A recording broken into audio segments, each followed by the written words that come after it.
For it. All right, guys. My name is Raymond Scholseth, born and raised in Los Angeles, currently based out of Chicago for the weather, of course, right, Mark? Thanks for joining us today. For those of you that have brand new and never met me, thank you for being here with us. I've been in and out of 2,000 transactions across the USA in 14 different markets, single family homes, multifamily homes, real estate investment trusts, syndications, and joint ventures. Debbie is here, my co-pilot. You'll see her in and out of the chat. I'm going to be guiding with you guys with one of our partners, Al Philip Neary. Al, unmute, say hello. Let's give a little bit of background on you. Me? Hey, everybody. Al Philip Neri. I'm out of Denver. Um, been an agent since 2007. Been fixing flipping and passive cash flow since 2005. I've invested in 21 markets, but probably the claim to fame that everybody likes is I spoke for all the big boy TV shows for 6 years. So all the flipping shows that you watched on HGTV, A&E, Discovery, I was the guy that showed up 3 days or a couple weeks later and did 3 day events all over America and Canada, teaching people the power of real estate and the power of investing. I love it. Thanks, Al. So, Al, I want to do this a little bit different than we've done historical webinars. I want to do it a little bit more podcast style. When did you start investing? 2005. Okay, what was your first deal? Single family house. Uh, didn't know anything, didn't know any better, but I actually made money. So actually, it was a guy that my mother was a nurse. It was a guy who worked in a nursing home with my mom, or long-term care, whatever she was doing at the time.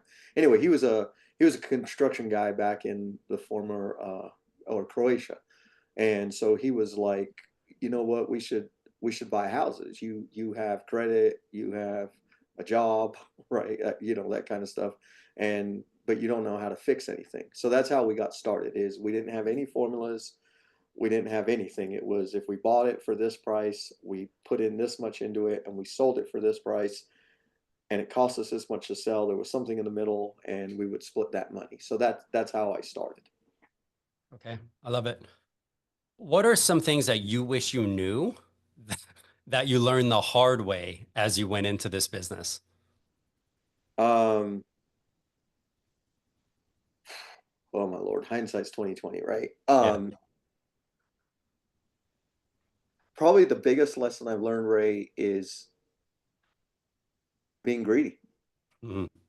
Um, trying to chase $1 million, right? And do deals that are way out of your skill set, your knowledge base, your network, because you think you can make an absolute ton of money. So I think at the end of the day, the lesson I learned was slow down. Like sometimes you gotta, you do have to crawl before you can walk, or you can jog before you can run, before you can sprint. So those are some of my most painful lessons, was just taking on projects that I didn't have. I didn't have the knowledge that I have today I or love the it. experience. Okay. Al, thanks for sharing that. Guys, I want to take a pause real quick here. Guys, in the chat, let us know. Do you currently own one or more properties? Yes or no? Where are you on your investing journey? Let's add some fire to this chat. I want to see some responses here, guys. Michael, yes. Haley, yes. Yes, own 3. Awesome. Congrats, Kevin. Yep. Just own a primary home. Okay. 1, no. 12 doors, soon 16. Steve, congrats. That's awesome. Ashley, learning. India, Mumbai, 1. Awesome, Tashara. I love it. Okay, this is fantastic. So what we're going to do today is Al's going to share a framework with us that he's created after doing this over and over and over again. The goal with sharing this with you is to give you guys something to use as guide rails, right? As we're going through this journey together. Some of you may know some of this stuff. Some of it may be new. Maybe it's a perspective shift. We hope that by the end of this webinar, we deliver value with what you're trying to do in your investment career. Ram 8 properties, that's awesome. By the way, if you actually stay till the end with us today, we are raffling off a vacation. Debbie, can you tell us what we're raffling off today? Well, I have a 4-day, 3-night, I think that's how it is.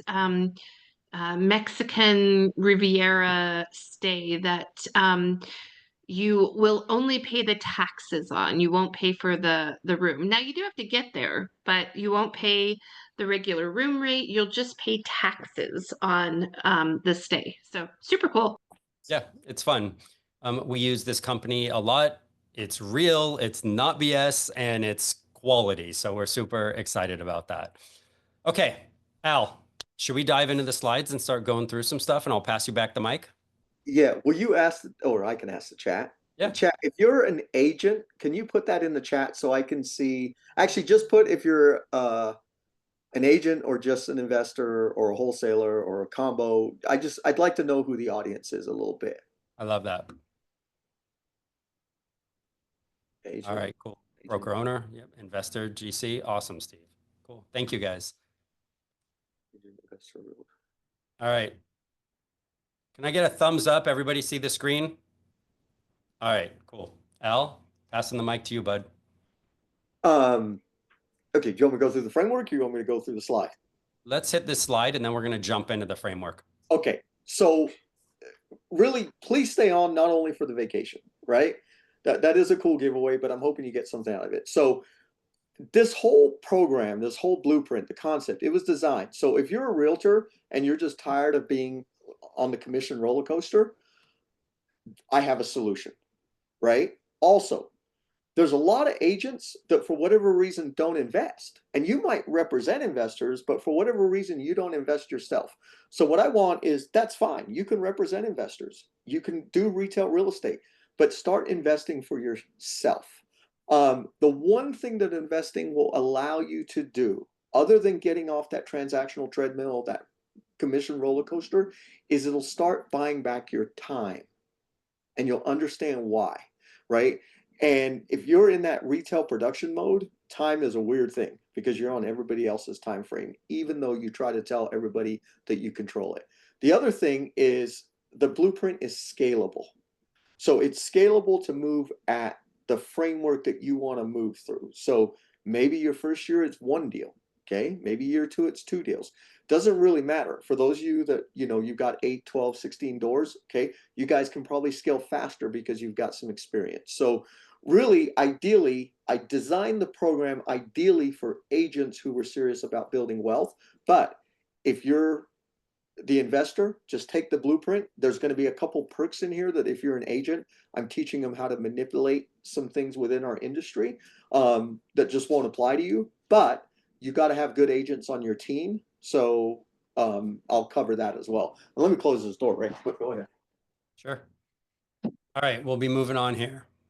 And guys, we're going to be in and out of these slides probably, and that we're going to just fly through them. We don't love slides. We know we need to use them sometimes, but we much rather you leave with some action items and some things to do to help, advance what we're all trying to do here. All right, Al, you tell me what slides to skip. Okay, I'm gonna focus on one line. This is not a get rich, get quick. Okay, this is. I want you to think like a top producer, which is if actually put it in the chat, Ray, or everybody. If you had to define the traits of a top producer in any field, right? What are those traits? What are the characteristics of a top producer? Consistency, playing the long game, persistence, consistency, desire, focus, action takers, client service. Anybody else? Consistency, persistency.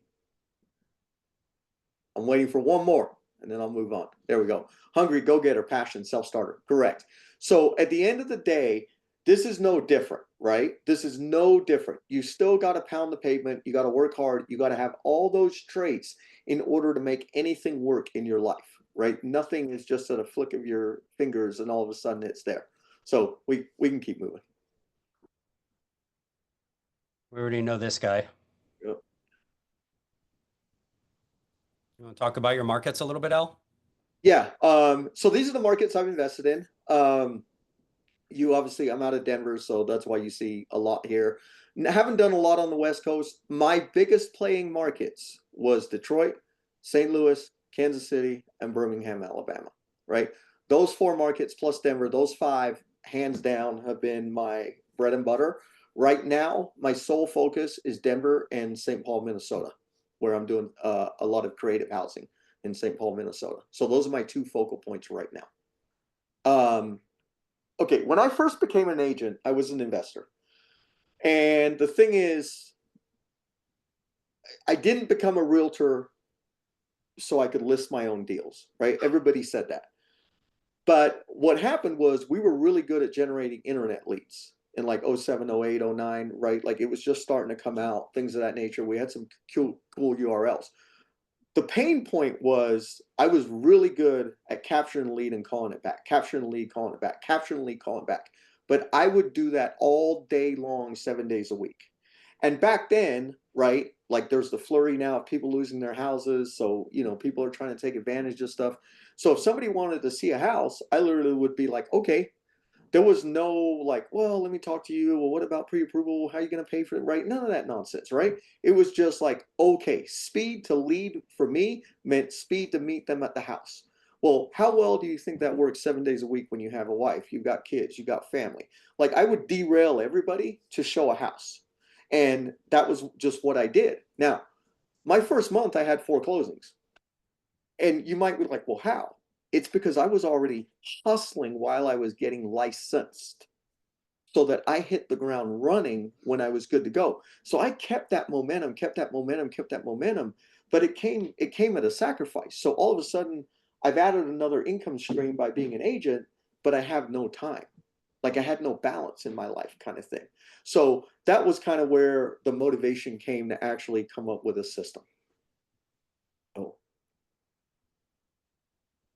So, Al, I want to talk about that for a minute because burnout is real. Like whether you're an agent, whether you're an investor, whether you're a contractor that's flipping properties, burnout is real and your team does matter. Al, what are some things that you put into place as you evolved, creating this system that we're going to share with everybody that's turned into a framework that you use deal after deal? What are some of those pain points that this framework solved to make your life easier and the end product, which is whether it's a flipped house or a sold house or whatever, more doable and more scalable? Does that make sense? Yeah. Truly the biggest thing was time allocation, right? We've determined that you got to work hard, but you want to work hard under your terms. And so for me, like flipping a house, like I was just in a meeting yesterday with some asset-based guys, asset-based money guys.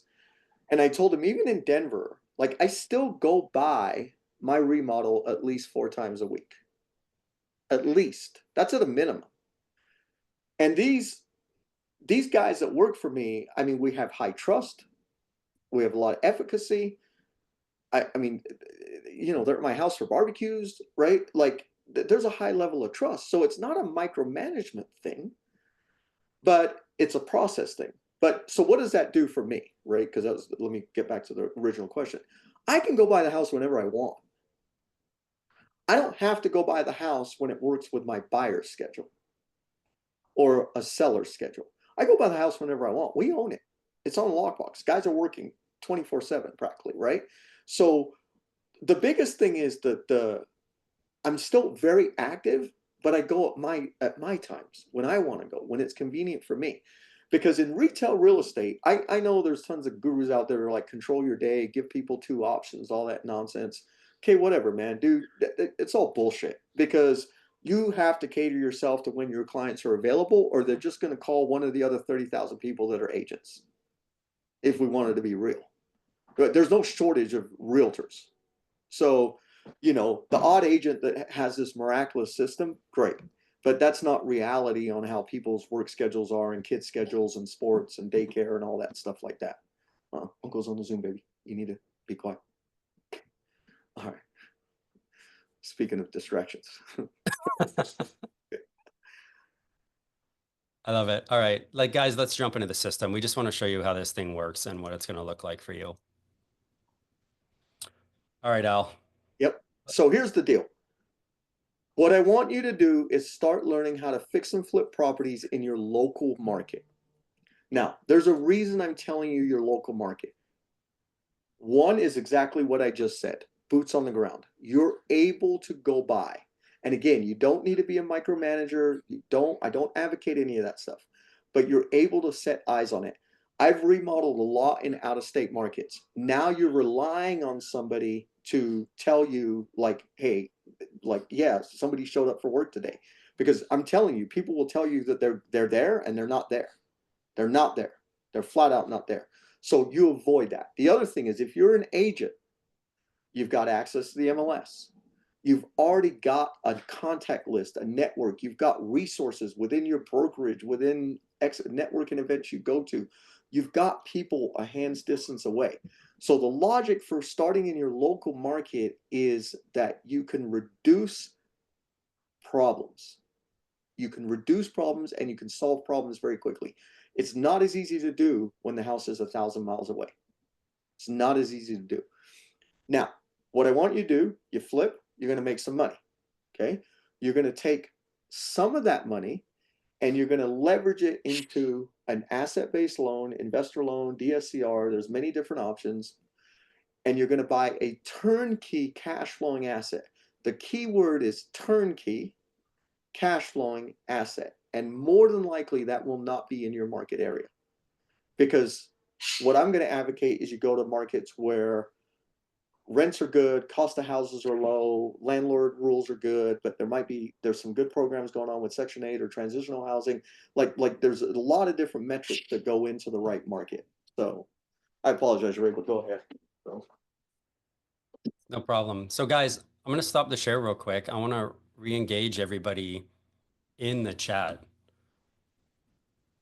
What market are you currently invested in? Are you in a local market or are you out of state? Just write local or out of state in the chat. Let us know where you're investing right now. Alana, local, both, awesome. Local and out of state, local. All right, awesome. This is great, guys. We'll be local, Ashley. Okay, cool. All right, Al, let's jump into the framework. All right. Okay, so fix and flip, 5 steps. 5 steps to flip it.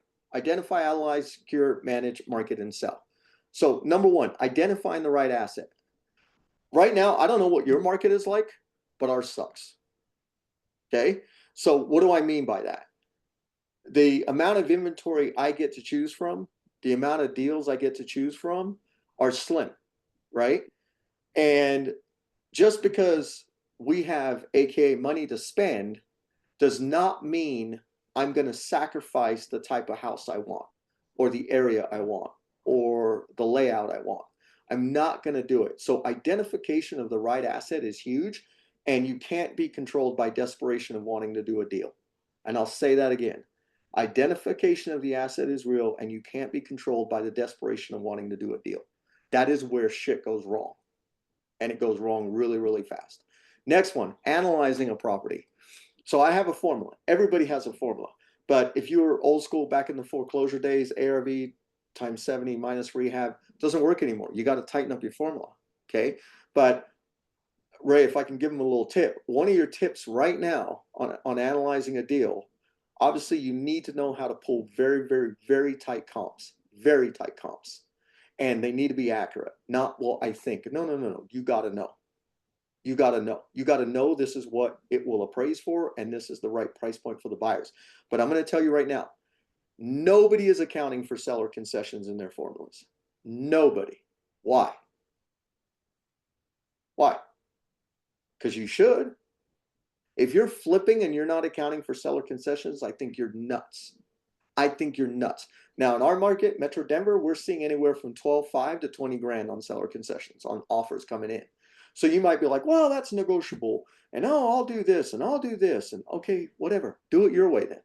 Okay. What I'd rather do is account for that money. If nobody asks for it, it goes into our profit pool. If they do ask for it, great. We've got it. We've accounted for it. Right. And there's a reason I advocate for that is because you want the most number of pre-approved buyers to come and look at that house. So if people need assistance, especially now with rate buy downs, whatever the case is, have it built in. Have it built in. But I will tell you right now, a red flag is no wholesaler No wholesaler is accounting for seller concessions. And if I go back to comps, their comps are wrong. So your formula has to be spot on. Now, when you're securing the asset, you got to remember you're the buyer, but you're not a retail buyer, right? So coming in as an investor and saying, oh, well, you know, I could do a 30-day closing, that ain't sexy. That's not sexy at all, right? You're a cash buyer. You should be able to move quickly. So even if you're going to leverage AKA hard money, good hard money lenders know that the speed of being able to close is huge. Even though they have XYZ process, they typically can get something done in 14 days. If they're good, they can get it done in 7. So you have to take your mindset out of being that retail buyer. So there's a lot of tricks and tips that I use. Some of them you'll be able to apply, some of them you wouldn't be able to apply. It just kind of depends on your circumstance. But you have to understand when you're going through to secure the asset, like I don't inspect, I take my chances on a sewer line, right? The only thing I want is free and clear title, and I prefer the house to be vacant. I don't really like leaving humans in there post-closing, but time to time I've had to do it. Next one, managing. How are you going to manage a remodel, right? I don't advocate getting a GC and giving them 20% overhead, because then they're working multiple deals at one time. I think as a flipper, I'm not the guy that swings the hammer. Some of you guys might have a skill set to be able to do some of the work. Great, knock your socks off. I don't have that skill set, but I like to be the guy that hires all the subs. So I project manager all my own deals, hire all the subs. It's the way you get the best rates. It's the way you create the best relationships. It's the way that you can control the rehab schedule really well. And you can have multiple people working, because a GC at the end of the day, if they're managing 10, 12, 15, 20 projects, no, they're robbing from Peter to pay Paul. And what I mean by that, not money, but people kind of thing. And they're shifting them and stuff like that. No, I want my guys to focus on the job at hand. So manage that remodel is crucial. Next one, marketing and selling. A lot of you were agents. Okay. A lot of flippers, now they're starting to do it, but for a while there, they were anti-staging. Why? Why are you anti-staging? Okay, so in Denver, it's 2 to 3 grand for the first month, but you build it into your costs. Like you just build it into your costs, but you want that home to be sexy. Think about builders, right? Do you walk into a vacant model home from a builder? No, they want you to hang around, have a Coke, have a cookie, have a water. Sure, you kids can jump on the couch, whatever the case may be, right? The more you fall in love with it emotionally, the better chances of your success. So I'm a huge advocate on staging. You guys all know that your photos, your video work has to be spot on right now, because people are looking where? On their phones, right? And if you're not appealing to somebody on the phone, you're not going to sell the house. So those are my 5 steps of what I do on a fix and flip, Ray. And hopefully that's helpful. I love it.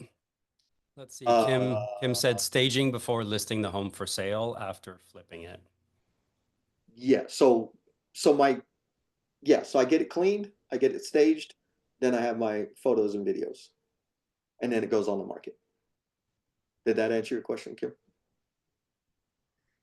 We are going to do Q&A, Kim, so Okay. we got you. Don't worry about it. All right, moving on. Al, what's next? All right, cash flow on properties. Yes, in Denver I do. Okay, here's the thing about cash flowing assets. You got to choose the right market for you, and more than likely it's going to extend beyond your local market. Okay, so I'm just going to give you some tips and tricks here. In the simplest world, there's red and blue states. In the simplest world, evictions run differently in red and blue states. In the simplest world, Section 8 runs differently in red and blue states. Transitional housing runs differently in red and blue states. Okay, I'm not telling you whether you should have assets in a red or a blue state. Doesn't really make a difference. What I want you to do is pick the right strategy in that state. Okay, so red states, AKA landlord friendly, you can get a human out very quickly if you have a self-pay tenant. Blue states, I just did an eviction on a property we own here. It took me 6 months. 6 months to get a non-paying tenant out. It was a nightmare. We actually had the eviction denied, had to go back for an appeal. Oh, God, it was a nightmare. 6 months. That's because Colorado is a blue state. Now, St. Paul, Minnesota, that's a very liberal blue state. But I'm doing a lot of transitional housing because there's a lot of programs currently for people that need housing. So just choosing the right market based on maybe your own sentiment, your emotion, your beliefs, whatever the case may be, is huge. Well, then you got to understand landlord-tenant relationships and the laws. And then there's the cost of the property versus the rent you can get. And I tell people there's two different types of rent, right? There's self-pay rent where a tenant pays the rent, and then there's AKA government subsidized rent. There are markets right now. Yeah, correct. They're a tenant-friendly blue state. Correct. Yeah, that's exactly my point. Blue states are pro-tenant, red states are pro-landlord. If you're going to be the landlord, you want protection as a landlord. Trust me, because if not, it's going to be a nightmare. But I'm not saying stay out of blue states. You just got to know how to play the game. Now, here's the thing: is there are states where you can get turnkey assets for well below $100,000. And Section 8 on a 3-bedroom house is paying $1,700. That's good numbers, my friends, when you run the math. So just understanding different markets and looking at things through a different lens is very important. So obviously the next one is cash flow of the property. You are not in the landlord business to have negative cash flow. Like, that doesn't make any sense, right? So you're in the business of positive cash flow every single month. So your formula, it needs to be spot on. I did a webinar just I think a couple of days ago on cash flow. One of the biggest things, again, where people make a huge mistake is deferred maintenance or repairs of a cash flowing property. So running your numbers on a cash flowing asset, you've got to be very accurate, because if let's say you're making $300 a month, well, if you go spend that $300 a month and you didn't account for a water heater that's potentially going to blow, well, now a water heater, let's say on average is $1,000 including install. Well, where are you coming up with the money to put in the water heater? Okay. Financing. How do you finance these? There are asset-based lenders that will fund based on cash flow. Obviously, if you're an agent, everybody knows about a DSCR loan. Next one, property management, selecting tenants. Get rid of the stigma. Get rid of the stigma that Section 8 tenants will destroy your property. That is true to some degree, but that is not 100% true. Okay. So there's people that will take care of the home, whether they're self-pay, Section 8. There's people that will destroy the home, whether they're self-pay or Section 8, right? So just get rid of the stigma and open the doors to what the opportunities are. Now, property management. Property management is, here's my one tip I always give everybody. You can interview 1 million property managers. I'll talk about it on every webinar I ever do. There's one critical question, and that is, what do you do when a tenant doesn't pay? Now, obviously, if you've got government subsidized housing, that's no longer an issue because the money's coming. But if you're doing a self-pay tenant, you've got to know what their action steps are to getting them caught up or getting rid of that tenant. And then I like places where there's multiple programs for how to get tenants, right? It gives you choices. It gives you choices in regards to what type of person and things of that nature. And there's some really, really cool programs that go on in the local communities that are grateful that you're willing to house, AKA their clientele, and they'll pay you top dollar. I mean, they'll pay you top dollar, and they're grateful for you housing their clientele. And it's a good partnership. It's a good community initiative. Al, let's talk about this framework for a little bit. Did you learn this the hard way? Yeah. So, oh my Lord. My first eviction in Detroit, we'll just say start to finish, was a 9-month process. The tenant accused the mailman of stealing the rent check, created a postal police investigation on this poor dude, which would be a federal crime, right? Didn't pay, would go to court. Her kids could cry on demand. She was good. She was a professional tenant. And then had the nerve, the day the sheriffs were there, the day that the dumpsters are there, my attorney is there. She had the nerve to go up to my attorney and be like, well, I've got $200. And if I would have taken that $200, like, he legally was like, hey, I got to call you. I didn't know the answer, but homegirl's standing right here kind of thing. He was like, I know you already know what to do. But if I would have taken it, she would have been able to stop the eviction, because all of a sudden I would have been shown that I was willing to work with her. So I learned two things that day. That there is such a thing called a professional tenant that knows how to manipulate the system. And I also learned that if I was going to invest in inner city America, the rules are different. The rules are different. And so I was like, okay, game on. I won't fall for this again. I love that. Alex, we'll answer your question, but just so you know, we are going to move on after, and we'll come back to Q&A, I promise. So Alex, you're up. Question, Al, going back to that last box, multiple programs for tenants. Are you specifically, and I think you mentioned, you're talking about government programs, but also non-government programs. Correct. How would you find things like that? I mean, the internet, obviously. Yeah, that's where you start. You know, there's a lot of, okay, let's just think demographic first. Okay, let me fit the profile box first. Think homeless, think domestic violence, think sex trafficking, think teenagers who are pregnant that have nowhere to go. Think of people coming out of prison who haven't seen their kid in 16 years, but they're trying to create kind of a bond, a kinship, but they don't really know how to be a parent because they've been in prison. Like think along those lines. Okay. Mm-hmm. Now, from there, you typically will have to start kind of with the county, okay, with housing authority, things of that nature. And then from there are nonprofits and and some of them have websites, some of them don't have websites. So from there, you just start beating up the phones and you start figuring out where's the need for housing. Okay. Mm-hmm. And once you determine where's the need for housing, then you can kind of say, okay, well, I'd potentially be open to that, right? Then you can start that narrative, and then from there you can go and AKA acquire the asset that meets the criteria, because they all have different criteria. Okay, and so like one of the programs we're working with right now is called recuperative homeless. I didn't even know that was a word up until like 3 weeks ago. I didn't even know it was a legitimate word.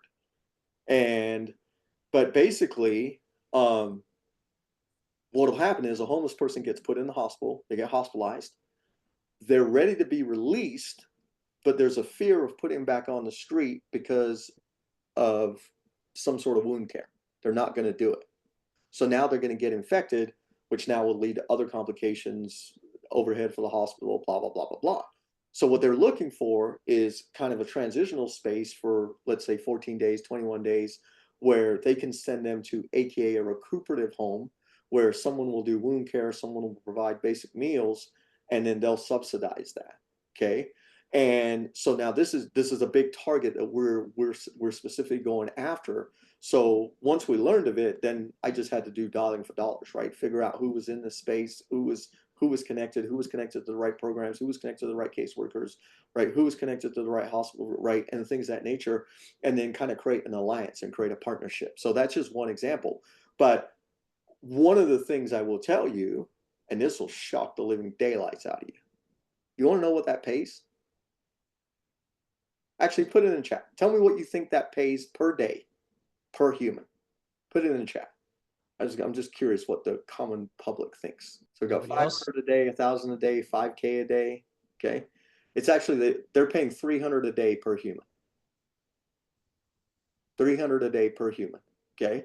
And so now what we're trying to do is get the back end of that too. Is okay, we'll do the front end, we'll do the wound care, but instead of putting them on the street, can't we do XYZ? Right? And will you now give me, let's say, $850 a bed? Because I can now stack 2 beds per room, right? Things of that nature. So there's a whole philosophy behind it, but this is what I will tell you, and I feel very, very strongly about this. Do not go down this path unless you have a willingness to serve the underrepresented. Do not go down this path. Do not go down this path, because you will be like every other investor that they will flush out because all you're worried about is dollars and cents. you're dealing with obviously an underrepresented population, but the people that run these programs that say yay or no are all service minded, servant minded, right? So you have to come in with the right vision, the right passion. And in my case, what I was told is I have the right story. And people can align with my personal journey, my personal story, and realize that sure, it's an income stream, but you know, like we do want to do good in XYZ. So go there if you've got the right intent. Don't go there if you just want dollars and cents. It'll work for a little bit, but it's a referral based business because once these caseworkers like you, they see you're doing good work, you're doing stuff like that. When I did this in St. Louis, they were calling me like left and right. Do you have another property? Do you have another room? Do you have this? Do you have this? Because all of a sudden you're serving a huge need to them. So, and it ends up being a win-win-win for all parties involved, everybody. So I love it. Al, we're going to jump back into the slides so that we can get rid of the slides ultimately and open up to questions. All right, so let's talk about how the framework helps you earn more commissions if you're an agent. So if you're an agent, think through this. If on that first fix and flip deal in your local market, instead of paying $1 bazillion to do off-market stuff, spinning your wheels with wholesalers, what if you were just tactical about getting something off the MLS? And the key word was tactical. You're going to get a buy-side commission, whether that's 2.5, 2.8, 3%, whatever your market's paying, right? You're going to get that buy-side commission. So all of a sudden, guess what? You're starting the project ahead a little bit, right? Because you got paid, and that's on this deal. Number two, when you go to list it, if you're the agent, you're keeping the commission, right? At least the net. I don't know what your brokerage does, right? But whatever the net is, okay? Yeah, most brokerages allow a couple personal deals a year, but you're hopefully going to be doing more than 2 of these. So your broker wants to get a little bit of money, right? So what I will say, make sure you go to make sure, and this is not a brokerage pitch or any nonsense like that, because many brokerages do it. Go to a brokerage where, AKA, they're okay if you take a listing at 1%. Because there are some brokerages that are like, no, you need to take the listing at a total of 6, right? So when I say 1, I'm talking, give the buyer's agent 3 and you take 1, or 2.8, 1. That's what I'm talking about. Make sure you're with a brokerage that understands the big picture here, because then they're getting their little cut that goes towards your cap, blah, blah, blah, blah, blah. But obviously, everything else is coming back to you. So, but if you're a brokerage that always wants you to take a full listing, well, you gotta run the numbers there a little bit, because that may derail you. Okay. Now, number 3 is, even if you're going to go buy a cash flowing asset in another state, you're the buyer, but you're a licensed agent. You legally can ask for a referral every single time. And you tell me what agent right now who has a pre-approved buyer on a silver platter is not willing to give up a referral fee. Almost every agent will be more than happy to give you a referral fee. And again, this is a volume business, right? I don't want you to go buy one house in Detroit, one in Kansas City, one in Birmingham, one in Memphis, one in Philadelphia, one in Baltimore. No, man. You got to create like a system, create a team, right?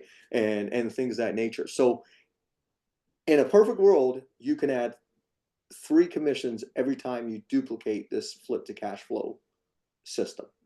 Every time. So let's say you did it 4 times a year, you ideally can earn 12 extra commissions from your own business. With whatever you're already doing. Correct. All right, Al, you ready to jump into some of the beautiful pictures and the not so beautiful pictures, but that equal cash flow? All right, let's do it. So this is one of the remodels I did. This is my finished look for a remodel. I would say the only thing now that would be different 2025 is all my handles would actually be black. My faucet would be black. My sink would be black. So my doorknobs would be black. So the new model is go with the black finishes. The light fixture would be black, right? Kind of thing like that. That would be the difference from AKA 2024 to 2025. So I think it's getting to be more of a trend, and so just follow it. So what else can I tell you? Agreeable gray is still in. And I'm a huge proponent of agreeable gray with Sherwin-Williams and not with any other company. And I don't have stock in Sherwin-Williams or anything like that. Their quality paint is very, very different. Yes, Alex, you definitely go with trends as long as people don't start doing weird stuff, right? Like blue cabinets and like stuff like that. But the look is the look. So how do you find out what's trending? You know what? New home construction is good. Stagers, interior designers, things of that nature. You can definitely get trends from them of what's looking. Photographers, right? They're seeing a lot of stuff. So you can sometimes get feedback, on different stuff like that. There's always little like stupid little stuff you can do, right? Like if your kitchen is big enough, you can put in a beverage refrigerator under the counter. And people are like, what? Oh, you'd be amazed. Everybody comments on it. Right? Costs you $400. You know what I mean? And so, I mean, but I mean, and you're putting it in place of a cabinet. So, I mean, it basically offsets, right? But just the look is very different. But you got to still make sure you have enough cabinet space, right? Things of that nature. So there's just little things that, that you want to do. You know what I mean? So, little things. But yeah, trends are important. And right now, everybody wants open. So my recommendation to you now is any house you're looking at, even if it's a little 2-1, 750 square feet, can you somewhat open it up? Can you open it up? Right? And I used to be really fixated on like, well, where's the TV gonna go? Right? I'd always think that. Well, if we take down this wall, like, where's the TV gonna go? Right? And people were like, why are you so fixated on a stupid TV, dude? And I was like, I don't know, because people watch them. And there's always obviously going to be other walls, but now the open look is much, much, much bigger. People want the open look with somewhat of like AKA a breakfast bar kind of thing, and they'll put a TV on a different wall.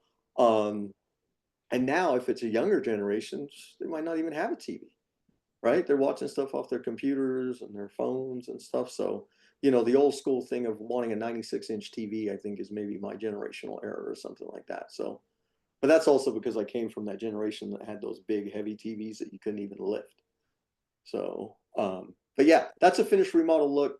And I can answer any other questions when we get to the questions and answers. Okay, let's go to this one. Let's talk about the difference here. This is a rent-ready place. So I want to point out a few things. It's clean. It's livable. This is in a lower demographic, lower income area. But it's clean. It doesn't matter that the stove is black, the fridge is white, and the microwave is on the counter. Absolutely not. Absolutely not. So now, if I was going to go into this property and do a remodel, you actually would see a very similar look to what I just showed you before. You really, really would.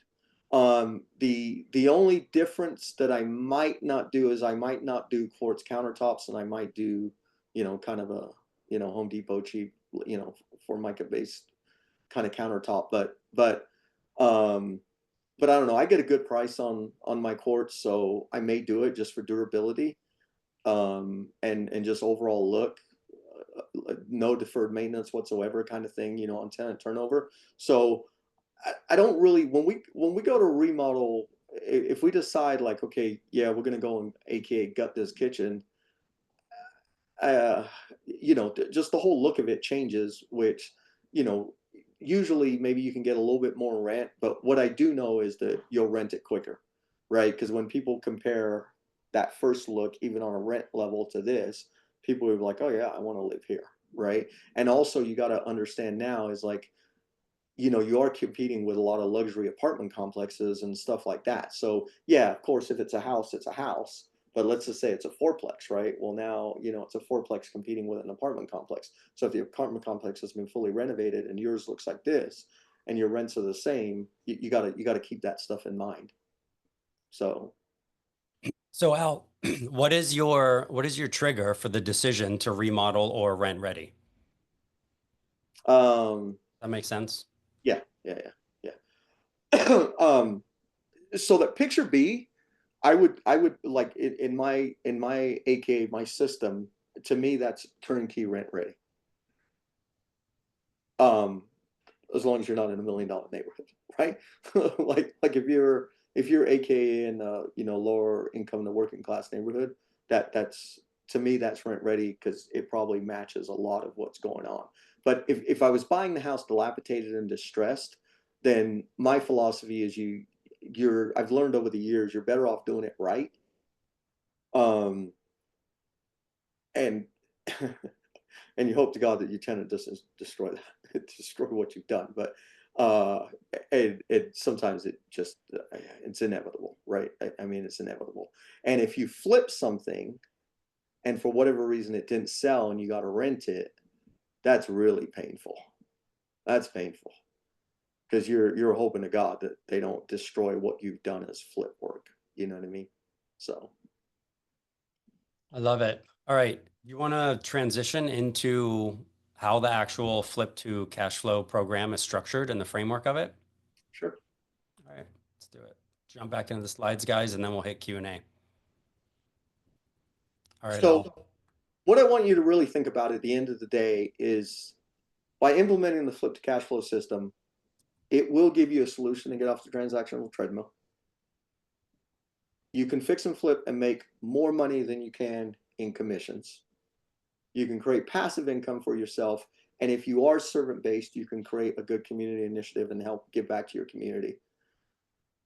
The biggest thing is it keeps this in the same vertical. You're already in real estate, right? So it's not like I'm coming here telling you to be a day trader or a crypto trader or anything like that. And I'm not against anything, just so y'all know. I don't care. Be a romance novel person on Audible. I don't really care, right? But what this does is this keeps you in real estate within the network you have.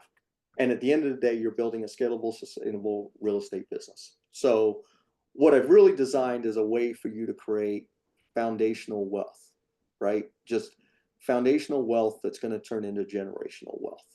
So I love it. Let's talk about the framework and how it actually looks. yep. So here's my program. So this is just kind of a short version, but at the end of the day, we will go through the A to Z on exactly how to do a fix and flip correctly, from finding the deal to funding the deal to flipping the deal to selling the deal, the whole nine yards. Next, we'll talk about passive income and actually how do you go and find all these programs? How do you talk to all these programs? How do you come up with your vision? What is your vision, right? Because I'm not about somebody just doing those programs for money. If that's the case, let's just take you straight Section 8 and do something different. I have a lot of experience in a lot of different markets, so something just happened. Cool. Funding. So funding is easier than you think when you know the right people to approach and you have the right proposition. Okay. And I will say one rule of thumb is those with the money make the rules. And you have to just humbly understand that and learn that. If they have the money, they're going to tell you their rules and you're going to make a decision whether you want to play ball or not. But I'm of the belief that if you can do something and make yourself some money and it moves yourself forward and it develops a relationship, then you should do that. So that's kind of what I teach. Market selection and deal finding. So again, your local market's your local minded. You're the realtor, you're the expert in your local market. But going to these other markets, you got to know what you're getting into. And if you do want to do AKA inner city America, it is a different game and it's not for everybody. So you got to know what you're getting into and how to play that game. I have calculators, checklists, scripts, everything. I'm the one that runs the Flip to Cash Flow program. So, and this is the reason I will tell you this. So when I spoke for the TV shows, I do these 3-day events. If they were huge, if there were like over 50 people, they would usually send me a phone coach well, what if I told you these phone coaches have never even invested in real estate? They didn't even do deals. I'm like, well, how are you a phone coach for this program? Like, there wasn't even AI and chat GPT that you could type stuff into, right? But they were just scripted textbook. So when I do my group mentorship, I'm the one that runs it. I'm the one that answers the questions. I don't subcontract out to anybody else, right? It's me. I think you can tell my personality is I just say what I have to say, and I say what I have to say. So there's no crazy sales pitch or anything like that. So that's the program, right?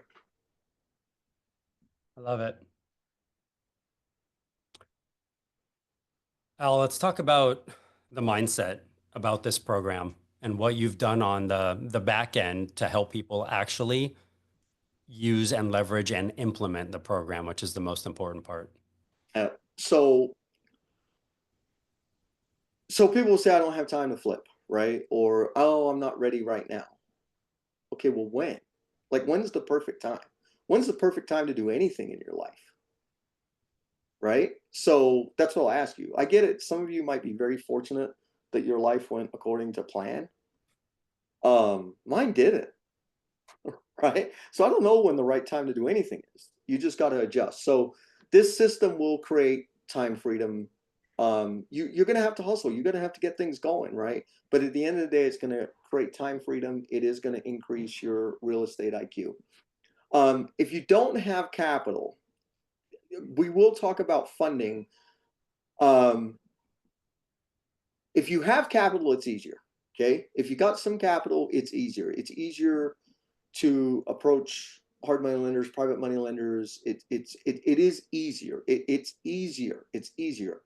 If you don't, then again, you just gotta, instead of calling one number or two numbers, you got to call 500 numbers maybe. Okay. I've got a database of like 3,000 AKA capital partners, right?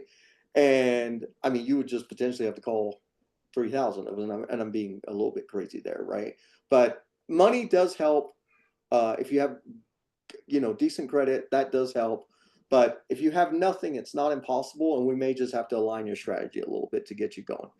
And then again, some people don't know where to start, and that's why we start with that fix and flip. We start with that because it's also lump sum cash when it's successful for you. It's something that you've got your hands on. You're closer to hitting that target than you realize versus going out of state doing a cash flowing asset.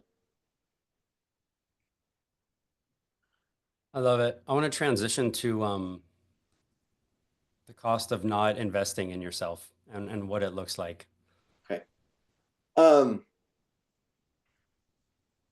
So I had a choice to make many years ago, right? I started with no education, no experience. And then I started investing. I was lucky that stuff actually worked out, I think, to be honest. But then I came across coaching companies. I went to seminars, right? I did all that stuff. So I ended up realizing that this was something I wanted to take seriously, and it was something that I understood because I didn't understand day trading. I just didn't understand it. I didn't even understand, well, dude, the software is going to give you a green arrow to buy and a red arrow to sell. But I'm like, I don't even really understand how the stock market works. This was tangible to me. So I paid an abundance of money for coaching over and over again throughout the years, right? Just to learn something different, be around different people and things of that nature. So for me, I was on the same thing. Okay, well, if I don't do something, then what's the cost? Well, at some point, my luck's going to run out on not really knowing how to do fix and flips without any sort of formula, system, anything. And I knew I wanted to eventually take this like out of state, right? And so it was like, well, I better be more prepared. Then I realized, okay, I liked real estate, but I was working really, really hard. And I've been investing for a couple years now.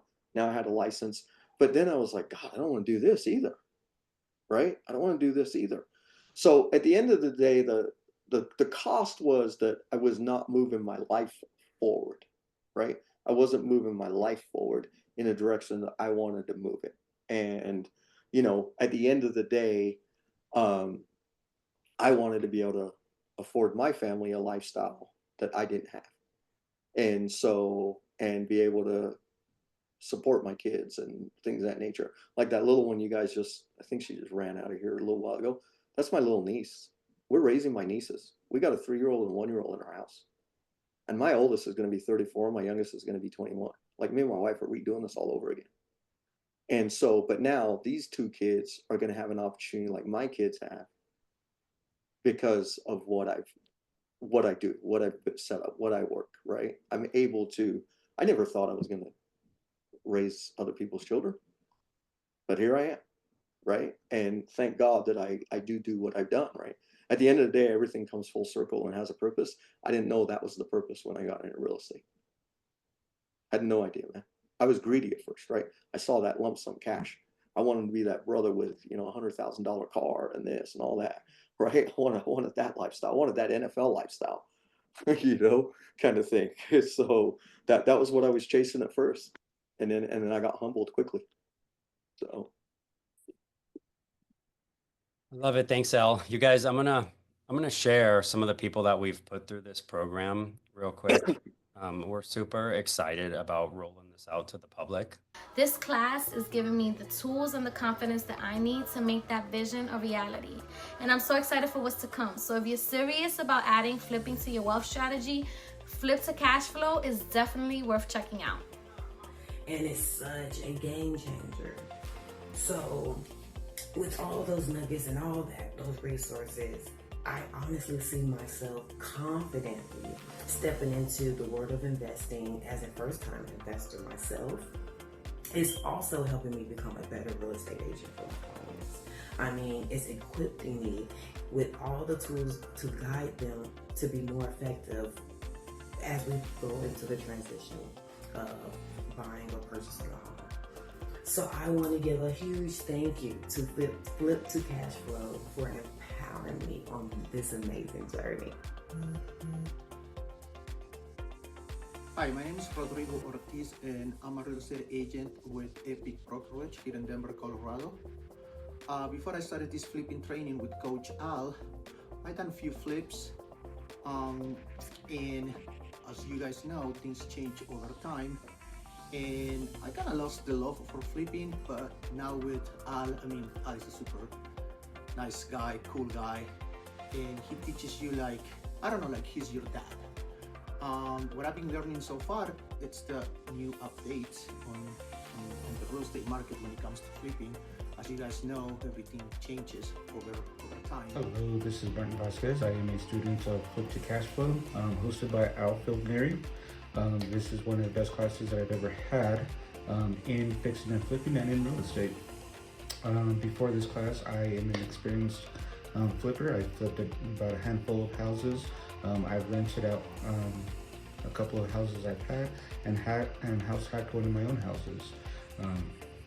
So during this class, I've learned quite a bit of things. I've learned how to analyze properties, look at the activities in the area.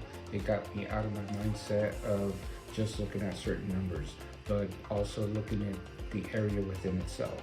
Not only here in Colorado, where I am where I live, even outside.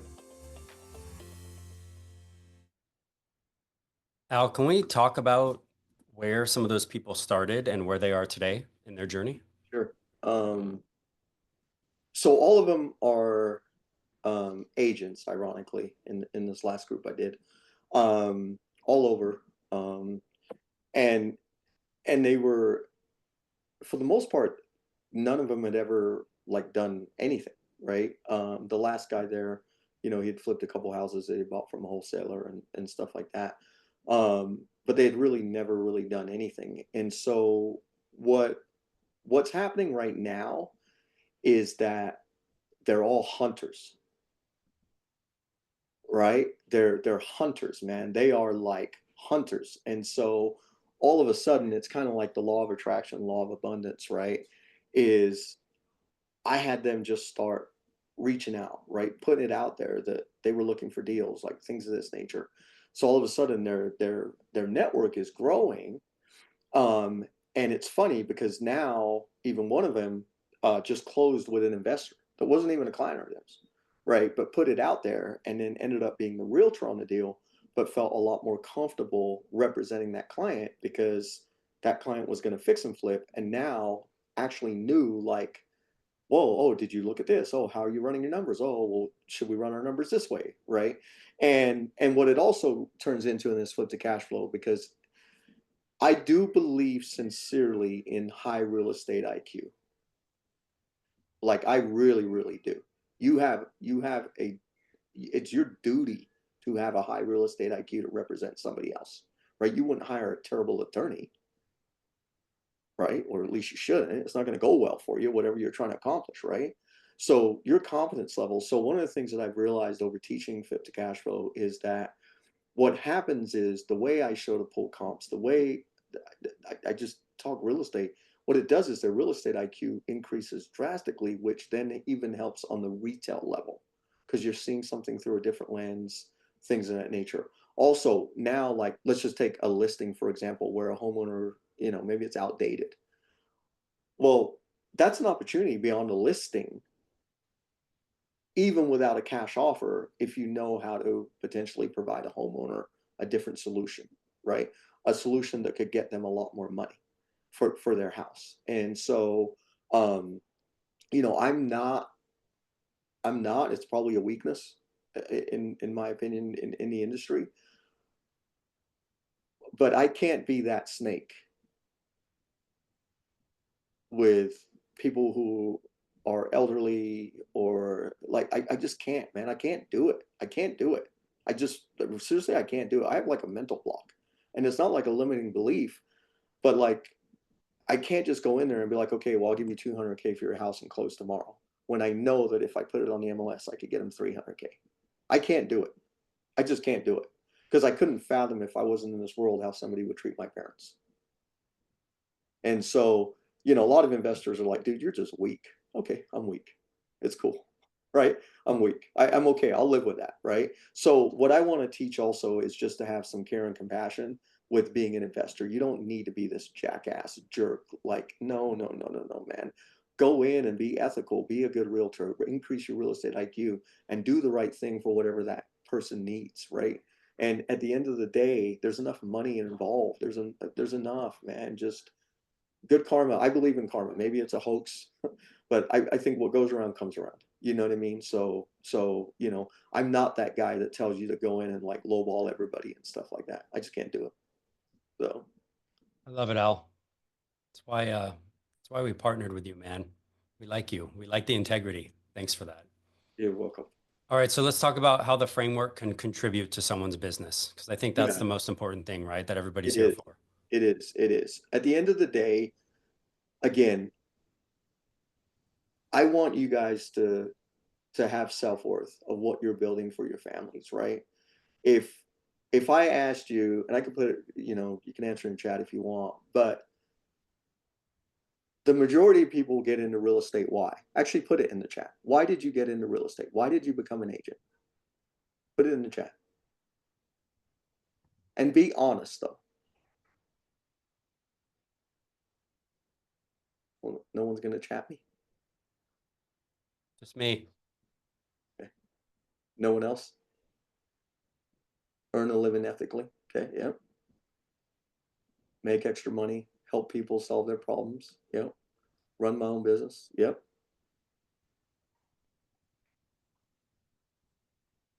Best use of my tool set. Okay. Freedom of my time. Yep. To build something that brought enough income, not worry about just, yep.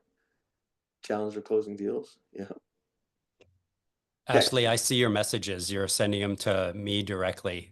Throw them in the everyone chat. But Ashley says, prove to myself I can do it. You know, passion, love helping others, all amazing points.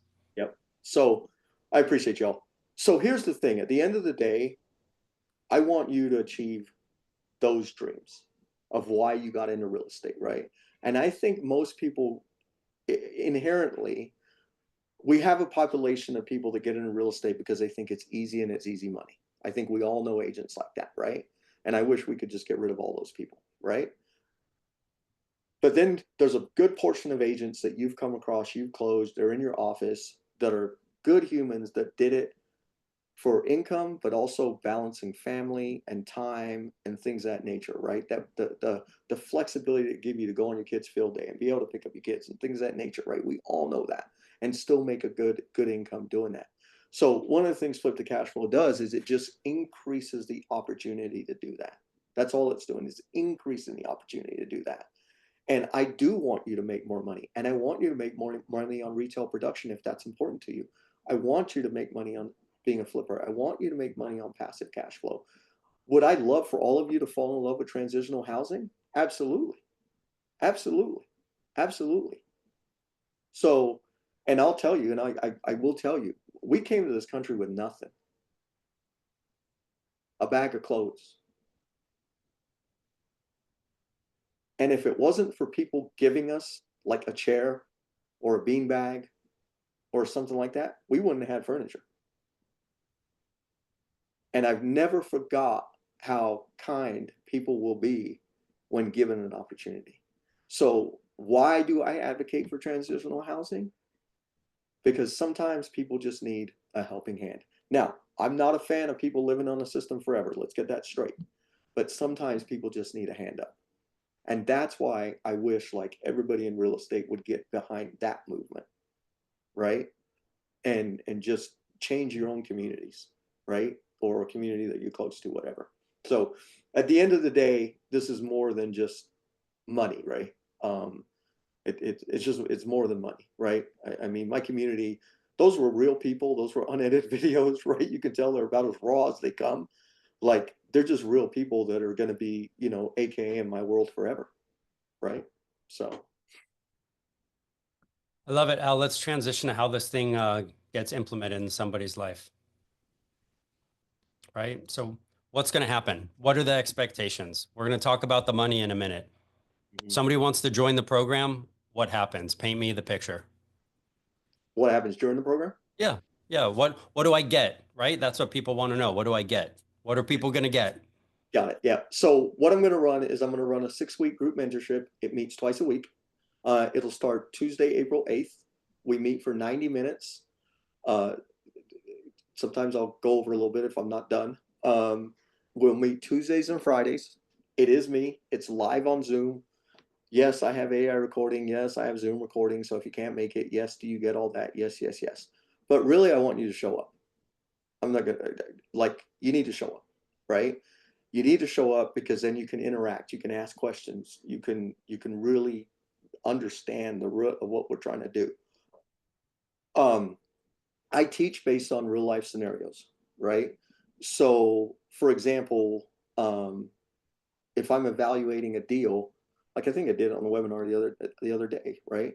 Is we ran numbers live on a deal I was running right now, so you see it live, like how I'm pulling comps, how am I coming up with rehab, how am I doing that stuff, right? So it's legit, it's real. Ray, I have a million deliverables, and I'm exaggerating, I don't have a million, right? But I probably have, I don't know, 20, 25, 30 deliverables to give them, as in just tips and tricks, right? That they'll get granted to. The two biggest issues, leads and money. Okay. Well, through our relationships, we have lead providers. Now, I don't pay for them. You gotta pay for them, right? But we have them at about as cheap as they can come, right? So one program is $297. One program could be as little as like $50 up to like $500, and I'm talking monthly, right? Kind of thing like that. But we have different lead generation programs to help you understand. These will also be retail leads too. It's not just off-market stuff. So it's also helping you on the production side of buyers and sellers. Remember, I told you there's a few other perks if you are an agent here. Okay. And you know what? Even if you're an agent and you don't want to do the business, refer them out. Who cares? Refer them out. Make a referral fee because there's somebody else in your city that will take that business, right? I will do a one-on-one with you during that 6 weeks. And there's a few reasons for that. Number one is I'll get an idea of your personality and stuff like through the group Zooms. But then I want private time where we can talk honestly and I can see how I can better support you. And that's really about it. I mean, you have my cell phone number too. I'm pretty sure that's worth something. So, and you know, a lot of people like in the current group, I mean, they do text, do you have a minute to talk? Can I run something by you? Right. One of the gals on that testimonial, um, she almost got took. I mean, if she didn't have me, she probably would have jumped on this deal. It was a wholesale deal in Port Charlotte, Florida, and these guys were trying to tell her they were big developers and they had a huge opportunity for her and stuff like that. And at the end of the day, the deal that they were structuring was completely incorrect. Bad deal. I think I pulled it up for somebody. I think Della was on the Zoom, and maybe Michael, right? Like there were like 1,400 homes for sale in Port Charlotte, and they were trying to tell her that, oh, you could get over 400K for this house. There's 1,400 houses in like 20 square miles or 10 miles. Like, no, you're not, right? So anyway, she was wise enough to text me and be like, hey, do you have a minute? I want to run a deal by you, right? And I was like, tell those guys, lose their number, right? They're unethical, they're crooks. Don't ever do business with them, right? So it's just stuff like that. So really, at the end of the day, Ray, they have access to me. So I love it. Guys, I want to talk about the mindset behind this and if you're going to decide that you're going to take this business seriously or not. Al, can we get into this? Because I see this all the time. So I trademarked one decision away, like literally, like I trademarked it, US patent, like I have a trademark on this stupid word, because I realized like throughout life that you only need to make the next decision. But what you'll do is you'll turn one decision into 100 decisions. So at the end of the day, you can keep going and doing what you're doing. Some of you are doing well, right? Some of you, you know, so one of you had 12 doors about ready to get 16. One of you had 8 cash flowing properties. Maybe you're done. Maybe you're good. But I doubt it because you wouldn't have been here, right? You're looking to do more. From 16, can you get 32? From 8, can you get 16? Right? So you can keep doing what you're doing. But what I promise you, is that if you're just going to stick to traditional real estate, you're always going to be on that like hamster wheel per se, right? Because you are at liberty for market conditions. You're at liberty for whatever goes on. You're a victim of what's going on in the world, right? Because that's the way the industry works. But the flip side of that is, if you think about it, everybody needs homes. So if you've diversified that real estate stuff, you're filling a bucket where rent is going to be guaranteed and stuff because people need homes. So option 2 is to make what I consider a very small investment in your future. Come with me on this journey for 6 weeks. I promise you I'll fill your bucket. Give me a chance. And if it's not me, then go find somebody else, right? Because again, when you're like, well, I got to wait a year, I got to do this, I got to do that, that's going to keep just perpetuating at the end of the day. It really, really, really, really is, right? I'll tell you something else. I had my first kid at 19. I was in college, I was an athlete, and here I was going to be a dad. And I tell everybody, like, shit, I made my life hard. Like hard. But I still graduated, but it derailed my dreams. I wanted to be a medical doctor. I graduated with a 2.0. I needed to pivot and make a decision, right? I wasn't going to be a medical doctor. But I am proud to say I did get my PhD in December of 2024. So I do have a doctorate, just not a medical doctor. But yeah, so if not now, when, right? And if not this, then what? Go find something to change your future if it's not this.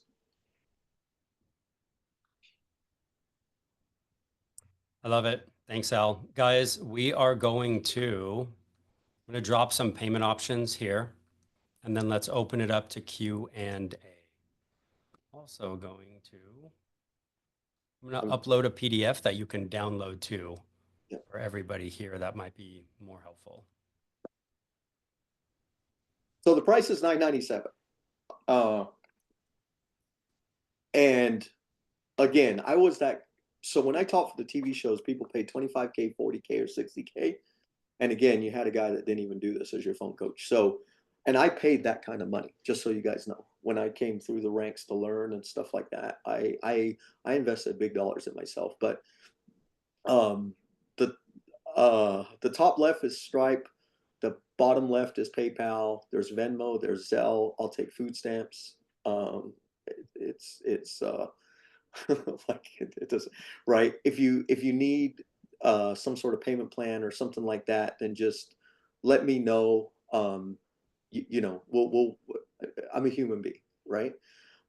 So we'll work something out. You know, if you're waiting for a closing or something like that, you just got to communicate with me. You just got to communicate with me, okay?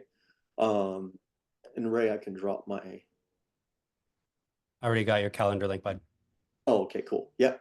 So there you go. Set up a Zoom with me for next week so we can talk. And then the following week I'm going to Mexico for my wife's 50th, and then we'll hit the ground running the following week. So I won't be doing Zooms while I'm in Mexico. So it'll be but I'll be more than happy to create time for you.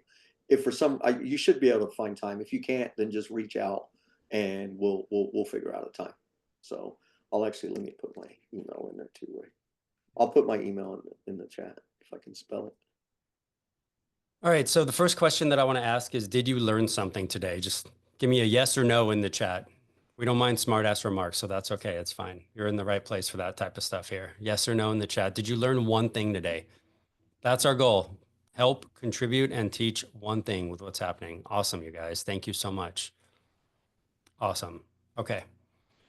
All right. So we're going to open it up to Q&A. And I'm going to apologize. I have a hard stop in 8 minutes to go collect my children, but you'll be in good hands here with Debbie and Al. And I've got about 15 because I got to go get my grandson. So, okay. All right. So who has questions? Yeah. Can you guys just ask them? I think that'd be a little bit. Yeah. Just unmute and ask. I have a question. Yep. So my question would be, do you have any advice for landlords who are just starting to look out for property managers? Yeah. So you are you own the property and you're looking for. It's actually for my clients. I'm the agent, and I have clients who represent who have a lot of properties in their portfolio. Sometimes they ask me, "Hey, do you know any property managers?" So I was like, what should I look for?" Yeah, got it. So okay, a few things. Number one, what market are you in? I am in Westchester, New York, maybe 30 minutes away from Manhattan. Okay, got it. Okay. So okay, there's a few different ways and this is just networking 101, right? Number one, go to meetup.com and just type in real estate investing, landlords, right? Just you get where I'm going, right? A myriad of words, right? You're going to see a million different meetup groups pop up. Pick some that are meeting live and just go to them. Okay. There will be property managers there. Okay. They'll be there, guys trying to network, earn business. The other thing is, and I know this sounds like elementary, but like Google, right? Property managers in Westchester, New York. Certain people will pop up, certain people won't. The other thing is what brokerage are you with? I'm with Keller Williams Realty Group. Okay, got it. So within your KW office, how you guys have like 500 agents or something like that? I usually work from home. But usually, yeah, there's a good couple. I would say 250 Okay, actually. so send an intro email or whatever KW is doing. I was at KW 4 different times, right? There'll be an agent or agents that will be able to refer you to local property managers, right? Debbie just gave you the National Association of Residential Property Managers. I actually never even heard of that, but you can go through that. But just through that, you'll get enough contacts to start dialogue, right? So obviously, like when you're interviewing a property manager, right? Obviously, rate is important, especially if you got multiple properties. And then again, the question is, what do you do when a tenant doesn't pay? You want someone who they're very experienced. They know the changes in tenants' rights. They know how, because it could be one word that's off on the eviction paperwork, and that's the reason the judge denies the eviction, right? And the tenants know that and things of that nature. So you want people who are savvy with dealing when problems occur. The whole, we can handle maintenance and stuff like that. That stuff is simple, right? But it's when it's really when people aren't paying, and if your clients have mortgages, then that's really, really, really important because obviously they still got to cover the debt service. Yes. Well, thank you. Thank you so much. Hey, Al, before we go to the next one, can we go ahead and do the raffle? Oh, sure. Debbie, are you ready? I am so ready. And while I'm unmuted, I'm just going to say that I used to belong to the NARPM in Colorado Springs. and they usually meet once a month for lunch, and it only costs a couple of $100 for a membership. So if you're a realtor out there, like, check it out. I dropped the link. Join your local association and go to those meetings. It's a great way to network anyways, because as a realtor, some of the property management managers don't do sales. They only do property management. And if you're sending them clients, they should be sending you clients. So it's a beautiful way to network. Okay, so You now want I'm to going share to your shut up. screen and do it? I will, I promise. All right, let's keep going with Q&A. All right, who else has questions, you guys? Hi, We got I don't know if anybody has asked this question, but I was wondering, what are some of the markets that you would say good flip will still cash flow, depending on the region, I guess, For fix and flip or for rentals? for fix and flip and maybe possible hold if the numbers work. Okay, so at the end of the day, fix and flips are really anywhere, right? Really anywhere as long as you buy it for the right price. As long as, so you got to buy it for the right price, and then you got to understand how long will it take to sell. So in, AKA your Class A cities, like where are you from? What city do you live in? I'm in Seattle, Washington State. Okay, yep, got it. Okay, so you're in Seattle. Seattle's like Denver, right? You're a Class A city. There's jobs, there's this, there's that. Okay, so you've probably had a little bit of a slowdown in market activity, just like Denver, right? Rates are high, a little bit of uncertainty. Okay, but at the end of the day, and I flipped a couple homes in Seattle. It's the most I've ever paid for remodel in my life was in Seattle. Yeah, those margins are not funny. Yeah, it's nuts, man. It was the craziest thing I've ever seen. So, but let's just say you go to Bellevue, okay? You're familiar with Bellevue, correct? Are you familiar with Bellevue? Washington. Yes, my office is in Bellevue. I have my office in Bellevue. Gates. Okay, so your office is in Bellevue. Okay, if you can find a distressed asset and buy it at the right price and put it on the market, someone's going to buy it. Why? Because Bellevue has high-paying jobs. It's got people relocating all the time to come and work, correct? All the time, right? So your house is going to sell. Now, if you want a cheaper market, you got to go to Tacoma, correct? You got to go to a more AKA normal price point market. So now maybe your fix and flips, you look in Tacoma, which is more opportunity, more working class, first time home buyers, but also Tacoma has a huge military population, right? So now maybe what you do is you focus on fix and flips that are closer to the base. And so your end buyer, it's not to 100% say it's going to be somebody stationed out there, but it could be somebody who's stationed out there, right? And so yeah, I mean, you're in a major metropolitan area where flips are good. I'd have to actually do some analysis on like days on market and things of that nature. And right now, yeah, I mean, is your house going to go under contract in a weekend like it would in 2023? It's the goal, but it might not happen. So you might be sitting for a week or 14 days or something like that, right? But let's just say you're in, I don't know, Podok, America, making up a city. And the average days on market is normally like 90 to 120. Well, now in a down market, maybe, it could sit for like 7-8 months. Okay. Would I advocate flipping that? Not really. So I'd probably tell you what's the closest city where there's real human beings and let's figure that out. But if your holding costs are correct and you ran your numbers correctly, you've prepared for that whole time. You've prepared for that whole time. But that's not an issue with you in that Seattle Tacoma area. I mean it's a heavy movement area. So now, should you buy cash flowing assets there? Probably not. Definitely not in Bellevue, right? I mean, so you need to move over more to the Midwest and areas like that where you can get houses for a much better bang for your buck, much better rent percentages and things of that nature. Does that help you? So if you were to consider Midwest, yeah, thank you. So if you were to consider like Midwest, what states in Midwest would you say might be something somewhere to look into? So, okay, so I like Detroit, but Detroit just changed the eviction rules. Okay. But you can still get good houses in Detroit for good prices, but they did just change eviction rules, kind of a little bit more tenant friendly. And there are a lot of professional tenants. Okay. State of Ohio is good. Good prices, good rents, good landlord protection. So think Cleveland, think Akron, think Dayton. You're going to pay more if you go to Columbus. You're going to pay, Cincinnati is a little bit higher, but your three cheap spots are Cleveland, Akron, and Dayton, right, in Ohio. Missouri, I've had a lot of houses, multifamilies in St. Louis and Kansas City. Missouri's weird because I had a slew of problems in St. Louis with a district attorney and kind of rentals in the hood, but the markets are solid. They are more landlord friendly on their eviction rules. That's good.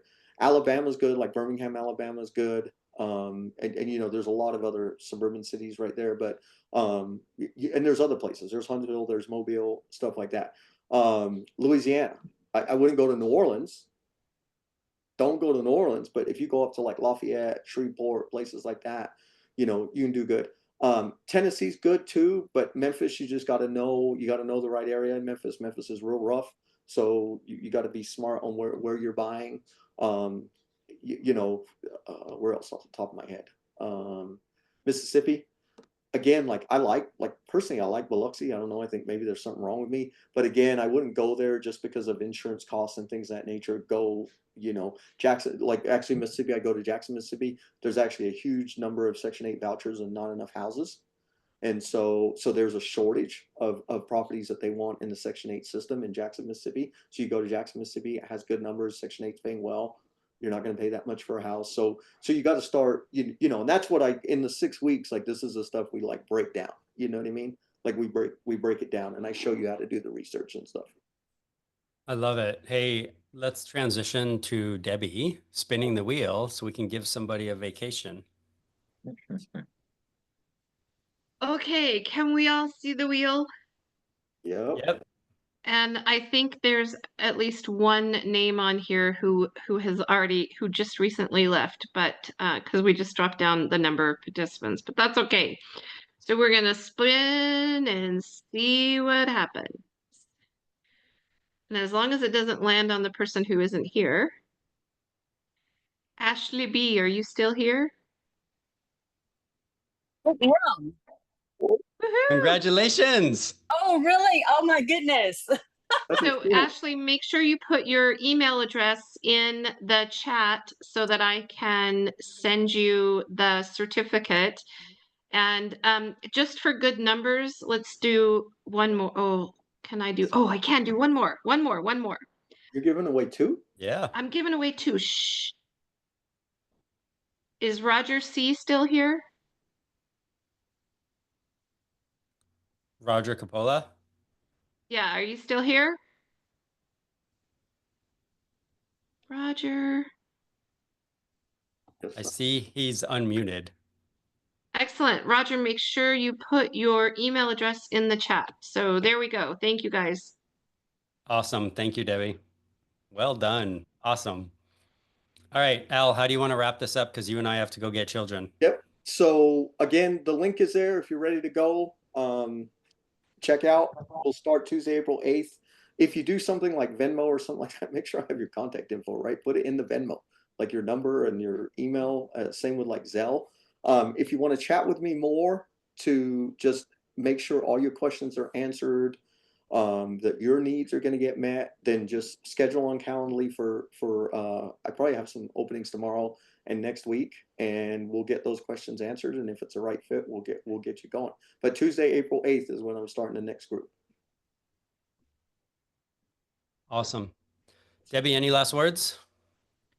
Roger hasn't sent me his email yet. So if you want, oh, thanks, Deb. Good presentation. All right, Roger, but send me your email address, honey. All right. Thank you guys so much for hanging out with us. We appreciate it. We actually love Al, and all of our friends who are working with him love him. So we're so happy. Oh, Al, we have one more breaking down, you're going to do an analyze my deal for us tomorrow, right?